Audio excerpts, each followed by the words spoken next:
Hello student, myself Gautam Kumar Bharti और मैं आप लोगों के लिए, जैसा कि हम लोग जानते हैं कि जो हमारा बोर्ड्स के रिजल्ट आ चुके हैं, सीबीएसई के भी आ चुके हैं और हमारे यूपी बोर्ड्स के भी रिजल्ट आ चुके हैं। तो उनमें ऐसे बहुत सारे बच्चे होंगे जिनका जो कि 75% से कम आया होगा, और वो बच्चे कुछ ऐसे भी बच्चे होंगे जो कि फेल हो गए होंगे सब्जेक्ट में कम नंबर आने से। तो मैं उनके लिए एक बहुत ही शानदार बोर्ड्स के बारे में बताने वाला हूँ, जिनको उनको पता ही नहीं होता है कि कोई और भी बोर्ड्स होता है सर, जो कि हम अपना जो है 75% नहीं आया तो हम अपना जो कि 75% बना सके, उससे ज़्यादा आ सके। जी हाँ, होता है। मैं आप लोगों को बताऊंगा कि जैसे उस बोर्ड के बारे में NIOS, जिसका फुल फॉर्म होता है national institute of open schooling, जिसका होता है वो जनरली किसके लिए होता है, जनरली होता है वो हमारी किसके 10th और 12th के लिए होता है। तो जो बच्चे यूपी बोर्ड से होंगे, जो भी स्टूडेंट यूपी बोर्ड से होगा, यदि वो क्या होगा, फेल होगा या 75% से कम होगा तो वो इस एग्जाम को अप्लाई कर सकता है।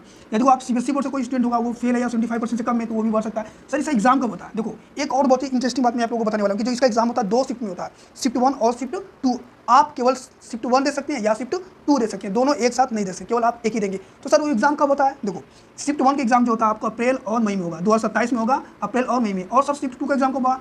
अक्टूबर में होगा और नवंबर में। दोनों आपको एक और आपको एग्जाम देने का मौका मिलता है कि आप कौन सा शिफ्ट देना चाहते हैं, किस शिफ्ट में आप तैयार हैं, शिफ्ट 1 के लिए तैयार है या शिफ्ट 2 के लिए तैयार है। आप अपने हिसाब से चूज कर सकते हैं कि हमको शिफ्ट 1 में देना है या शिफ्ट 2 में देना है एग्जाम। तो अक्टूबर नवंबर में होता है शिफ्ट 2 का एग्जाम 2027 में। सर इसको हम अप्लाई कैसे करते हैं? इसको हम ऑनलाइन अप्लाई करते हैं, जिसका वेबसाइट का नाम क्या है, nios.ac.in। इसको शिफ्ट 1 के लिए अप्लाई कब कर सकते हैं? आप अप्लाई कब कर सकते हैं? 16 मार्च को। आप इसका जो है कि स्टार्ट होता था 16 मार्च से अप्लाई करना, और लास्ट डेट है इसकी 31 जुलाई 2026। ख्याल रखिएगा, 2026 की बात हुई।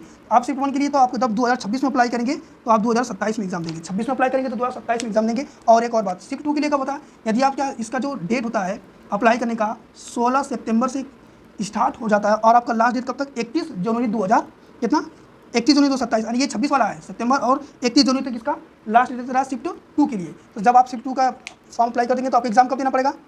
शिफ्ट 2 के लिए आपको देना पड़ेगा अक्टूबर और नवंबर में। सर सब्जेक्ट क्या क्या होता है? सर आप इसको जो देखो, आप इसको साइंस वाले स्टूडेंट भी इस एग्जाम को अप्लाई कर सकते हैं, आर्ट वाले स्टूडेंट भी अप्लाई कर सकते हैं, और आप यदि आपका क्या कॉमर्स है तो कॉमर्स वाले भी स्टूडेंट इस एग्जाम को अप्लाई कर सकते हैं। देखो, जनरली हम सब्जेक्ट की बात की जाए तो आप यदि फॉर क्लास 12th के लिए बात की जाए तो यदि आप सीबीएसई से या यूपी बोर्ड से, तो आपको जानते हैं PCM होता है और PCB होता है, फिजिक्स केमिस्ट्री मैथ और फिजिक्स केमिस्ट्री बायोलॉजी। एक और बात, दोनों में जो है इंग्लिश कंपलसरी होता है, चाहे आप यूपी बोर्ड से भरें या चाहे सीबीएसई बोर्ड से भरें, दोनों माध्यम में एग्जाम आता है। एग्जाम पेपर लिखने को आता है इंग्लिश मीडियम और हिंदी मीडियम। आपको इंग्लिश दोनों में कंपलसरी होगा, और 3 ऑप्शनल सब्जेक्ट आपको चूज करना पड़ता है।